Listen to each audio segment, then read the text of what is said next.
everyone, Katie here. Welcome back to another layout.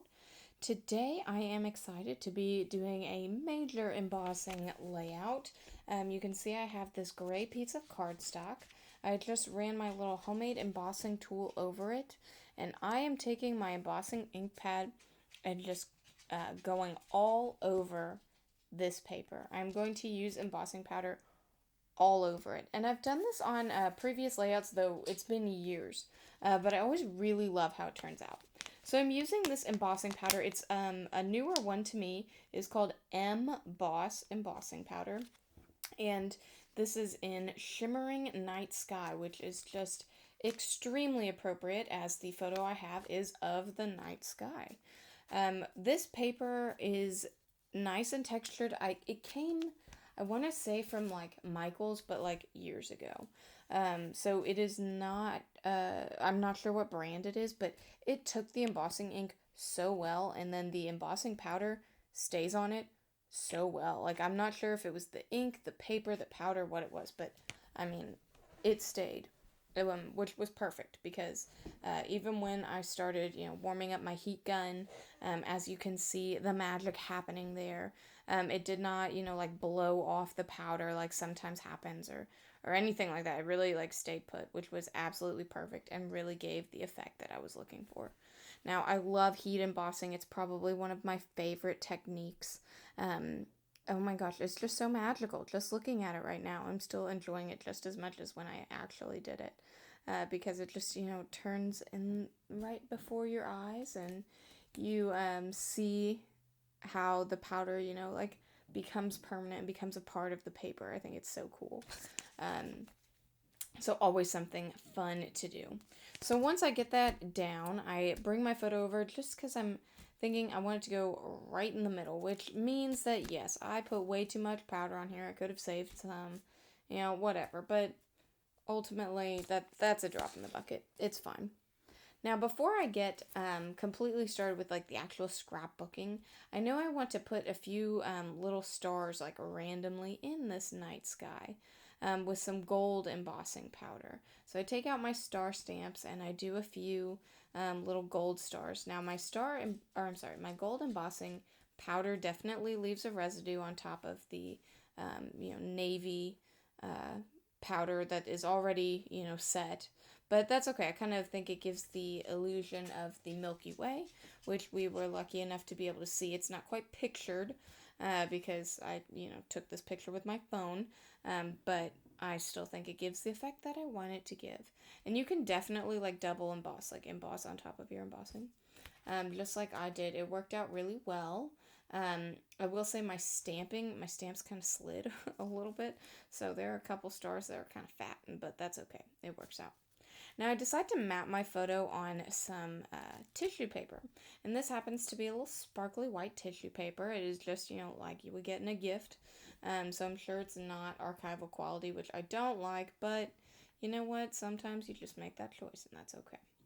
And in case you can't tell, my photo is actually of 3 planets, and there are a couple little stars in there that are pretty tough to see. But there were 3 planets right in a line. I'm pretty sure it was Venus, Jupiter, and I think Saturn. Unfortunately, I do not remember exactly what 3 planets they were. But it was really cool to see. We were also able to see some shooting stars and the Milky Way and just, thousands upon thousands of stars. Because the Grand Canyon is actually a national dark park. On top of being an awesome, daytime hiking spot, it's also really cool to go to at night.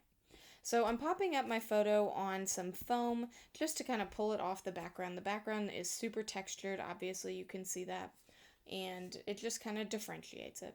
Now these sparkly gold thickers, I'm spelling out the words night sky. How appropriate, right? And I was thankful to actually have all the letters because this is one of the few thicker sets that I do not have another one of. Which was unfortunate. I think I got it on clearance somewhere, so it was just a one thing, but it works perfectly for what I need it to here. And I think night sky is absolutely perfect. I would have loved, National Dark Park or, something cool like that, but that's not really what ended up working. And this also keeps my layout like going right down the middle, right? So your eyes are really drawn into the middle. You see all the color around it and sparkle. But ultimately, you're looking at the photo, my title, and then finally you'll see the journaling coming up here in a bit. Now, I will say lining these up nicely with the tissue paper below was tough. So I did use my acrylic block to kind of act, I guess, as a ruler or a ledge to kind of go against, which worked out pretty well. And thankfully, these foam thickers really stuck well to the embossing underneath it. Now, I take one of my, I guess these are like little Bible journal bookmarks, I guess. That's what I think they are. They came in a grab bag, and it's from Faith Illustrated.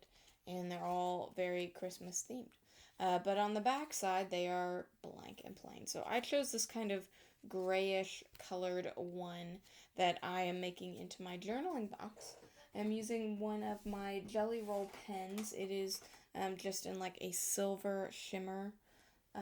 It doesn't, super have like a color necessarily other than like a silver glitter. And that makes really nice journaling lines in my opinion. And then I am using one of my Cricut markers that is in a very visible gold to do my journaling. And my journaling is just about how, hey, the Grand Canyon's a national dark park. Cool, right? We went there the day after we did our big hike, which was in one of my previous videos. It was only in the 20s, so it was very cold when we went there, but oh my gosh, it was so worth it, and it was so cool. I would do it again, so, like, in a heartbeat, because we saw the Milky Way, we saw a million stars, we saw those planets so easily, and shooting stars even. It was just so cool. I would love to go back in the summer sometime when it's not frigid outside, just to be able to see it. Although, when it's colder, the atmosphere tends to be a little more clear for us. So, right there, that finishes up my layout. Thanks so much for watching. Bye.